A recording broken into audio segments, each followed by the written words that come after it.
એમાં એક સાદા લોલકના આવર્તકાળના મૂલ્યો આપેલા છે અને આપણે છેક પ્રતિશત ત્રુટિ શોધવાની છે, બરાબર?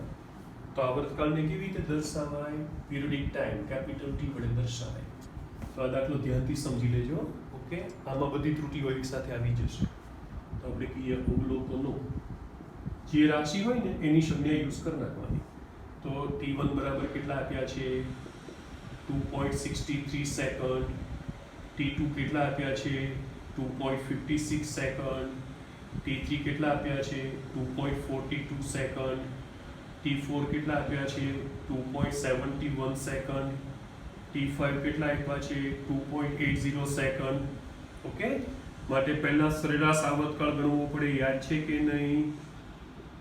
સરેરાશ આવર્તકાળને શું કહેવાય? T bar equals to T1 plus T2 plus T3 plus T4 plus T5 by 5. બરાબર ને? Therefore T bar equals to 2.63 plus 2.56 plus 2.42 plus 2.71 plus 2.80 upon 5 second. Therefore T bar equals to 3 ને 6 9 ને 2 11 ને 1 12 નો બગડો વધી પડી 1 ને 6 7 ને 5 12 ને 4 16 ને 7 23 ને 8 31 નો એકડો વધી પડી 3 ને 2 5 ને 2 7 ને 2 9 ને 2 11 ને 2 13 13.12 ભાગ્યા 5 સેકન્ડ.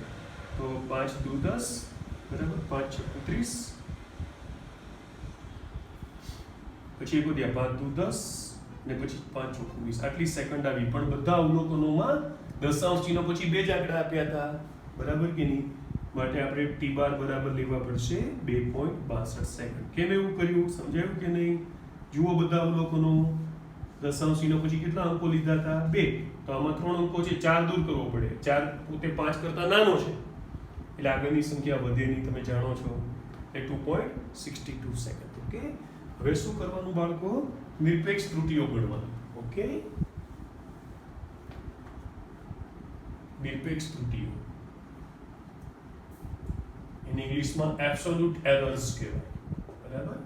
દરેક અવલોકનમાં નિરપેક્ષ ત્રુટિ ગણવાની. તો ડેલ્ટા T1 બરાબર T1 માઇનસ T બાર બરાબર T1 કેટલા છે? 2.63 માઇનસ 2.62 સેકન્ડ. કેટલા આવી ગયા બાળકો? 0.01 સેકન્ડ. પછી ડેલ્ટા T2 બરાબર T2 માઇનસ T બાર. T2 કેટલા છે આપણા? 2.56 minus 2.62 second. That will be equal to minus 0.06 second. Okay, જો ત્રુટિ ક્યારેક પ્લસ આવે ક્યારેક માઇનસ આવે, પણ પછી આપણે બધી પ્લસ કરી નાખવાની. સરેરાશ કરતી વખતે યાદ છે ને? T3 minus T બાર એટલે 2.42 minus 2.62. બહુ મોટો ગેપ આવ્યો, ત્યાં માઇનસ 0.2 સેકન્ડ આવ્યો, બરાબર ને? 2 minus 2 એટલે 0 6. હવે delta T4 that is T4 minus T bar.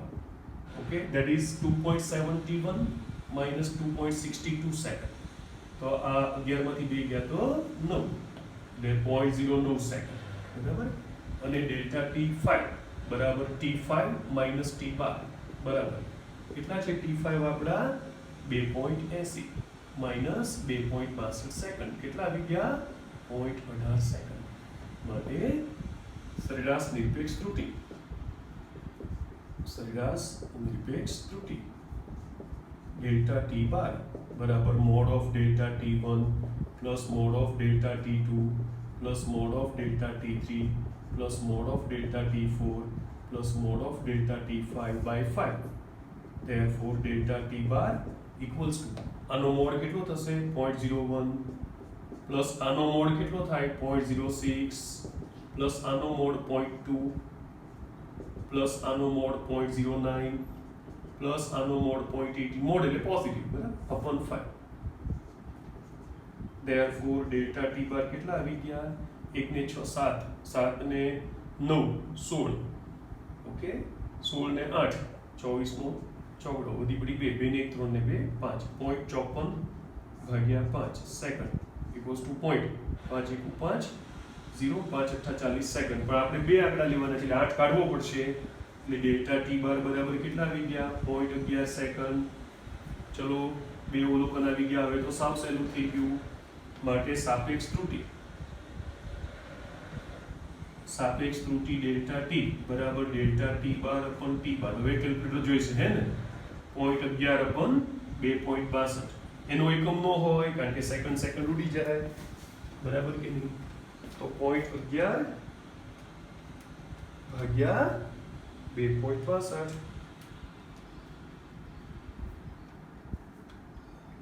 0.11 લો, આ તો ચાલતું જ નથી. 0.11 ચલ ભાગ્યા 2.62 equals to 0.11 divided by 2.62, that is 0.04198. 0.04198 આ તો ના ચાલે, બરાબર ને? એટલે આપણે 8 કાઢીએ ને નોટબુકમાં અહીંયા 0.042 થઈ જશે, એનો એકમ નો હોય. ઓકે, માટે પ્રતિશત ત્રુટિ બરાબર ડેલ્ટા ટી ગુણ્યા 100%, એટલે 0.042 ઇન્ટુ 100%, જવાબ આવી જશે 4.2%. ઇઝી છે. ઓકે, આન્સર આવી ગયો આપણો 4.2%. સાપેક્ષ ત્રુટિનો આન્સર આવ્યો હતો 0.042.